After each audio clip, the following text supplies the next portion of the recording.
Hello, welcome to the Charles River Conservancy Parkland Show. My name is Renata von Tscharner. I'm the founder and president of the Charles River Conservancy, and we are normally talk about the parklands, the river, but today we have a very special guest, Sumbul Siddiqui. Welcome. Thank you so much. As you well know, Sumbul is a new city councillor and grew up in Cambridge. So we're going to hear a little bit about your story, and some of the stories happened along the Charles River. So Sumbul, you grew up in North Cambridge. Tell us where you grew up and what happened when you grew up in terms of expeditions to the Charles, knowledge about the Charles.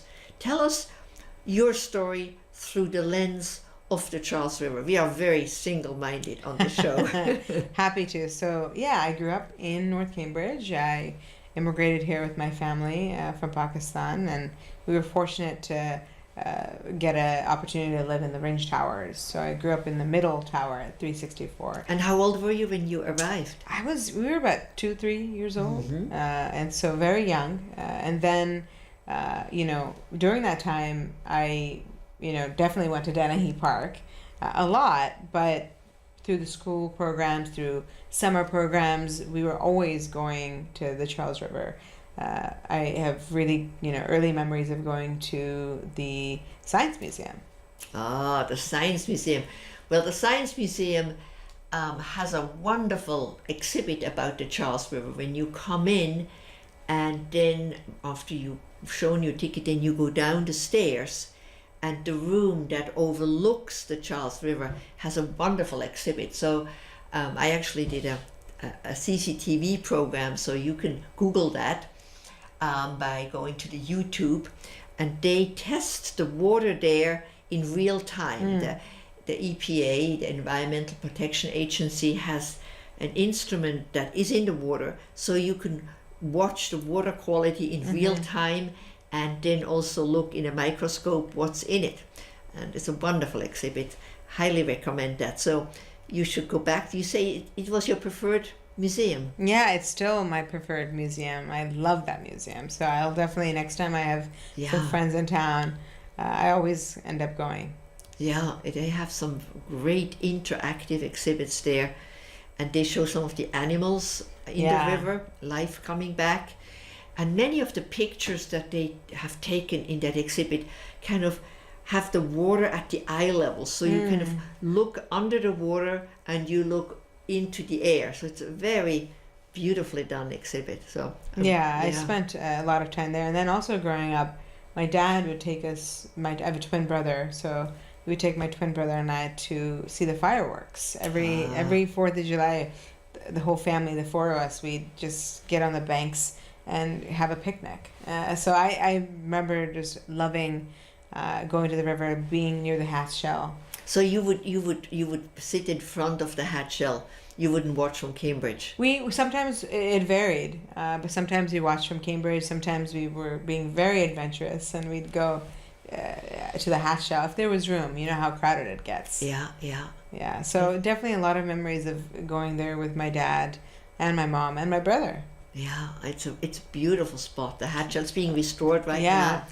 And also there's of course the music and the fireworks on the 4th of July, but then all through July and August is also the Boston Landmarks Orchestra, which plays music there. Yeah. And these are free concerts, so that's another wonderful thing. That if one walks over the Longfellow Bridge, it's not that far for people from Cambridge to go. Yeah. So you grew up then in North Cambridge, and then you went to school, all through grade school you went. Yeah, in Cambridge. I started off at the Fitzgerald, which is now the Peabody, and then from 2nd to 8th grade, when there was an elementary school system and middle school system, it's different from the upper school system now, but I was at Longfellow, which is on Broadway, and that's right next to the high school. So around, I think age 5th grade, 6th grade, we moved to East Cambridge. You live in East Cambridge? Yeah, so we moved to East Cambridge, and I'm still living in East Cambridge today. And so while we were living in East Cambridge, Charles is much closer. So, Yes.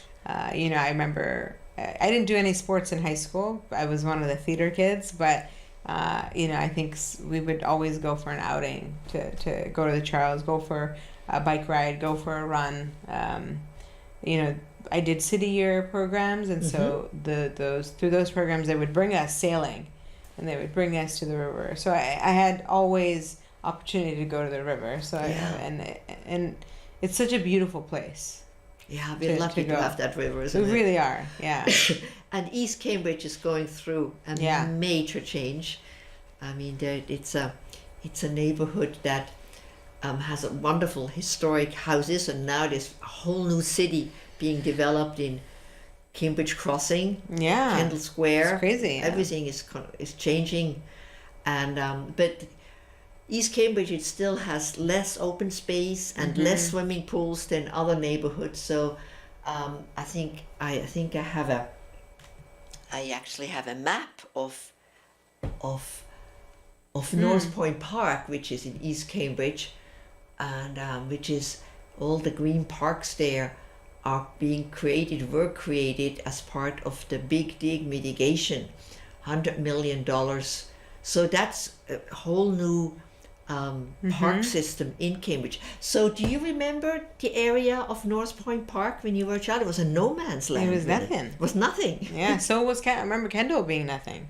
Yes. You know, it's been the last 10 years that this is all the developments come. Yeah, and North Point Park, I think that's where the trash was being sorted, and it was a really nothing was there.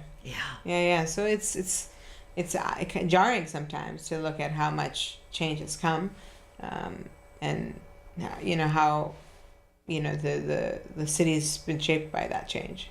Yeah. Yeah. And are you on the city council? You know, suddenly you have very different composition of businesses that need to be.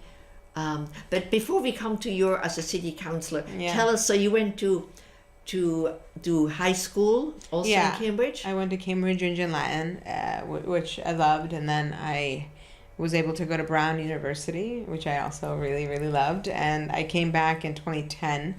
Was the river, the fires?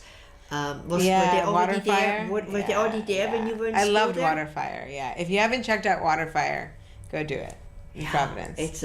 Describe what Water Fire is. So, you know, they really light up the banks of the Providence River, and there's boats, and it's lit up. You could probably do a better explanation of it. Well, they burn fires in the middle of the river. Yeah. And I remember I used to teach at RISD. That was in 1980.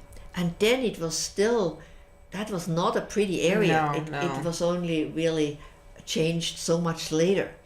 And when they restored the river, and then they put these containers in the middle of the river, and then volunteers on boats go there and fill them with wood, and then they burn that wood, and then is music. Absolutely beautiful music. There's food trucks and so forth. Yeah, so definitely check it out this summer.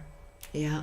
So I came back from Providence in 2010 and ended up doing an AmeriCorps fellowship. And so that's a year of service, and I ended up being at an organization called New Profit. It's a philanthropy fund, a venture philanthropy fund. So they focus on investing in innovative nonprofits, and it was started by this woman named Vanessa Gersh, who went to Cambridge and her parents are still living in Cambridge, so that was right near Leechmere Station, so right near the river, and so often we'd walk through and just go for a walk with other colleagues, and the whole area around Leechmere, which was designed by your fellow Councilman Dennis Carlo. Yeah. I mean, in a way that, for me, that is a wonderful example of great city planning. You have there the Galleria Mall, so you have shopping and food court. You have businesses like with a mentor building. You have residences. And so you have everything combined there, and you have wonderful bike paths all along. Yeah. So this is really a great urban environment there. Yeah, I loved it. It's definitely just a really wonderful place if you just want to go and sit and clear your mind. Yeah. Yeah. So when did the first seed of running for office, when did that enter your brain? I think the first seed entered, honestly, at Cambridge in Latin. In Latin already? Yeah. I co-founded a youth council here. It's now the Cambridge Youth Council. So it's been around for almost 16 years now. What is the youth council? So it's a group of young people who work with the city, and they put on various events. They, this year have done, remarkable work related to, microaggressions that happen in schools, to, making sure that middle school students, upper students, are ready for the high school. And so, the youth council gets funding from the city to do the work. And so it's definitely a really great way for young people to get involved and build those leadership skills. So it's a great way to prepare to run for office. Oh yeah, it definitely prepared me. And so I remember going to meetings, watching Councillor Simmons and Councillor Marjorie Decker. And so, I would go to these hearings. So it developed early on. I think it really cemented when I went to law school. Mm-hmm. I went to law school and I came back and I said, I love being an attorney. I love helping people because I'm a legal aid attorney. I'm a public interest attorney. And I love the one-on-one relationships you have. But I also wanted to do work that had a broader impact. Yeah. Right? And I think as a city councillor, the work you do affects many.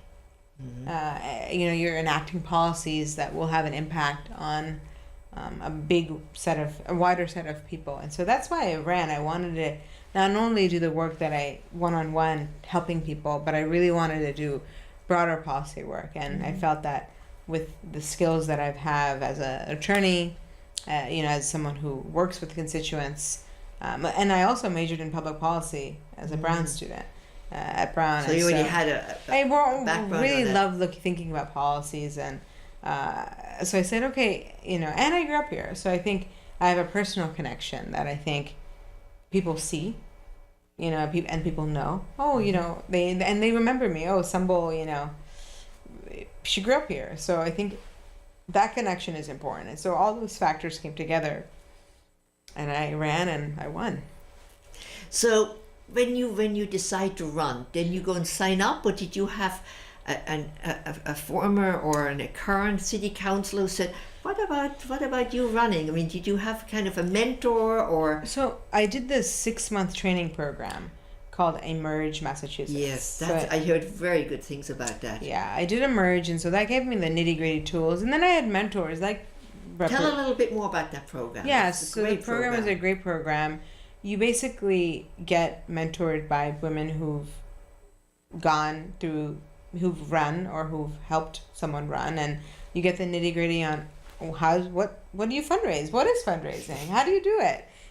Everything from opening your campaign account to how many doors you need to knock, right? So it's a field game. You knocked a lot of doors. I did knock a lot of doors. Wow, yeah. I mean, that was really impressive. Yeah, I did. Do you have an idea of how many doors you knocked? I think it was definitely over me and my team, because it was so many of my friends who've helped get me here and my family. So I think collectively, I'd say we definitely knocked on over 25,000 doors. Wow. Yeah. And how many doors are there in Cambridge? About 50,000? Yeah, registered voters about 50,000. Yeah. Oh, registered voters I think, I'm not sure about the registered voters. I think it's gone up, but I don't know the number. Yeah, so it's probably fewer doors than that, because there's people lived, not all single. Exactly. Yeah. So a lot of door knocking. A lot of effort, a lot of doors, and so yeah, it's hard to believe I'll be gearing up to do it again next year, but let's not talk about that. Yeah. No. Yeah. Well, it's wonderful that you did do that, because it was to be successful in the first time you run is very impressive. Yeah. It was a challenge, and I'm very I'm doing work that I really love. So yeah, tell us about the committees you're on. Oh, sure. I realize it's all you have to go to a budget meeting. Yeah. So just briefly tell us the Sure. committees you're on, and then we need to get you onto your budget My meeting budget and not delay you. Yeah. Yes. So I am co-chairing the housing committee with Councillor Simmons. So but definitely a lot of the bulk of my work is concentrated on housing issues and housing policy. Big issue in Cambridge. Huge issue.